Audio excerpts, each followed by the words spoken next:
guys, dumating na kami dito sa driver licensing. Dito sa Richmond, 1:42 na. 2:35 PM pa naman exam niya. Nakapila na dyan sa loob si Harold. Hintayin ko na lang siyang matapos kasi ako ang magbabantay ng kanyang scooter. Pwede muna ako lumibot-libot dito sa mall. Kaya, ayan. Sana makapasa siya. See you guys later.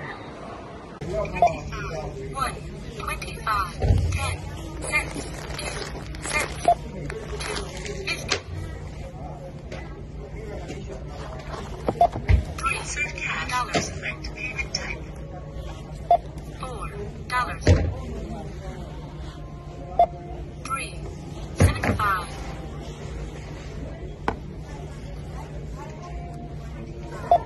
3.75.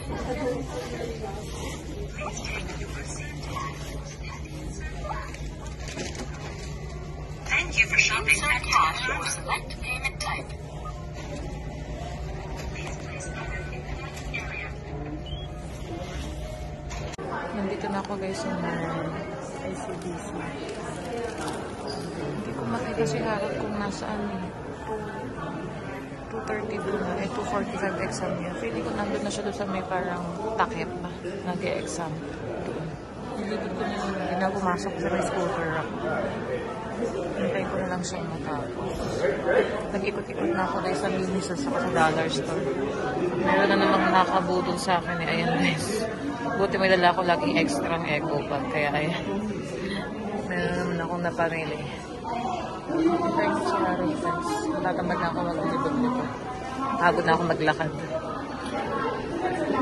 Dami rin nag-e-exam eh. Diyan din kasi kumukuha ng health card na DCID. Diyan ka din nag-a-apply eh.